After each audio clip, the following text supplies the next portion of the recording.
Hey everyone, welcome to The Explainer. I am so thrilled to have you with us today because, well, we are unpacking some truly fascinating insights.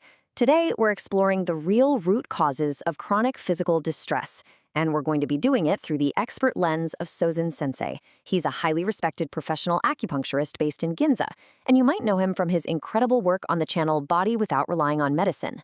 Now, if you've ever felt just completely drained, but you couldn't quite figure out why, maybe blaming it on needing that fifth cup of coffee today, or if you've been bouncing from doctor to doctor without getting any clear answers, you are in the exact right place.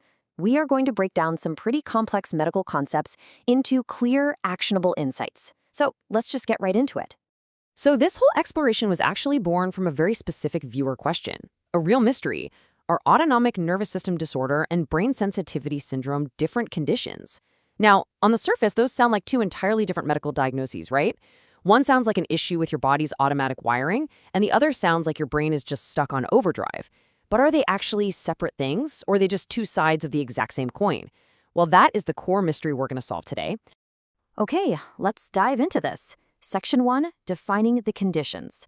Let's make sure we understand the absolute basics here. To understand our first condition, I want you to think of your autonomic nervous system as having two primary gears, almost like shifting a car on a highway. On one side, you've got the sympathetic nervous system. Think of this as your active gear. It fires up when you're working, when you need a burst of motivation, or when you find yourself in those high-stress, action-oriented situations. Then on the other side, we have the parasympathetic nervous system.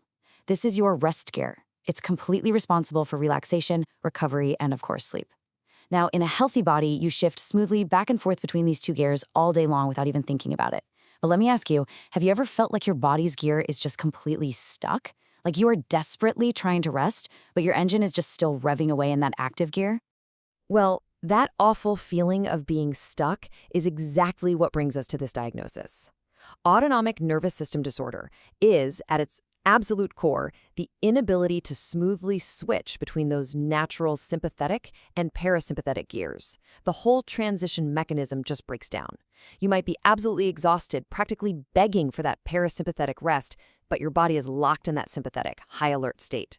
Or on the flip side, you might need to be active and get things done, but your body is stuck in a state of complete sluggishness. Basically, the elegant, automatic shifting mechanism of your nervous system has jammed up, and that causes widespread physical confusion and deep exhaustion. All right, now let's look at the second condition, brain sensitivity syndrome. This is a state where the brain becomes hyper-reactive to even the tiniest, most minor stimuli. And when this happens, wow, a whole cascade of symptoms can just crash down on you all at once. We're talking tinnitus, that ringing in the ears, persistent headaches, sudden dizzy spells, agonizing insomnia, chronic anxiety, and that constant dragging feeling of a really heavy head. These symptoms are just exhausting. And here is a really crucial detail from our source material. This hyperreactive brain state is frequently believed to be triggered by leaving severe migraines untreated for too long. Basically, the brain just gets pushed way past its limit and gets stuck in this state of high alarm. So what actually happens when you go to the doctor for this? How is this intense state typically handled? Well, in Western medicine, the primary strategy is to suppress that brain excitement. Because the brain is hyperreactive, the main goal is to artificially calm those firing neurons down.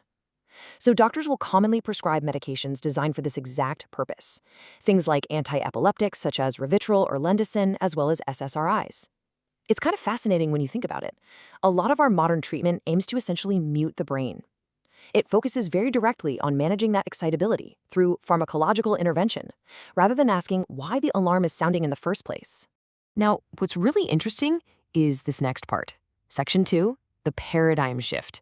We are looking at a totally new perspective. Because in the acupuncture therapy perspective outlined by Sozin Sensei, both autonomic nervous system disorder and brain sensitivity syndrome aren't actually the root diseases at all. No way. They are viewed entirely as secondary symptoms. They're merely the byproducts. Think of them as the warning lights flashing on your car's dashboard. They're just indicating a degraded physical foundation. That autonomic imbalance and that hyperexcitable brain, they're just the end results of a much deeper underlying structural breakdown in your body's overall baseline of health. To really wrap our heads around this concept, I love this quote from the source. Treating symptoms is like throwing water on a house fire while leaving the main gas valve wide open. Think about that for a second. It's absolutely crucial. If your house is on fire because a gas line ruptured, you can throw buckets of water on those flames all day long. You can take medications to suppress your brain, you can meditate, you can even use acupuncture points specifically for surface-level relaxation. But if you don't shut off the gas, that fire is just going to keep burning. Treating those secondary symptoms without actually addressing the root cause is literally a battle you cannot win. So the message here is stark and clear. We absolutely must close the main gas valve. If you want to truly heal from the exhaustion, the dizziness, the insomnia, and the anxiety, you've got to stop pouring all your precious energy into fighting the flames. You have to focus your attention entirely on locating the source of the fire and shutting it off right at the root. The symptoms? They're just the fire. The degraded physical foundation, that is your gas valve. Which brings us to section 3, restoring the foundation. Let's talk about actually rebuilding that baseline. So, how exactly does our foundation break down in the first place? Well, it's a cumulative, two-step process. First up, we have internal physical breakdown. This is your body's baseline slowly deteriorating. We're talking about things like poor blood circulation, chronic physical swelling, and subtle dysfunctions in your internal organs. Then, on top of that already weakened structure, we add step 2, external stress accumulation. And this is the heavy stuff, right? Daily life stress, deep-seated emotional trauma, difficult family relationships. It's the combination of this internal weakness and external pressure, kind of like getting stuck in horrible traffic when you're already late and haven't even had breakfast, that ultimately turns that gas valve wide open. And that causes those secondary symptoms of autonomic distortion and brain sensitivity to just erupt into flames. It definitely doesn't happen overnight. It is a gradual, steady collapse of your body's baseline. But here's the deeply reassuring part. Restoring the fundamental baseline naturally resolves those secondary symptoms by focusing our efforts on fixing that internal physical breakdown, improving the circulation, reducing the swelling, really supporting the organs, and managing those external stressors. We actually rebuild a healthy foundation. And when that foundation is strong again, guess what? The gas valve is closed. And once that gas valve is shut off, the hyperexcitement of the brain and those jammed gears of the autonomic nervous system, they simply fade away on their own. The body naturally recalibrates itself. It's beautiful, really. So as we wrap up this explainer today, I want to leave you with a final provocative thought regarding how you manage your own health.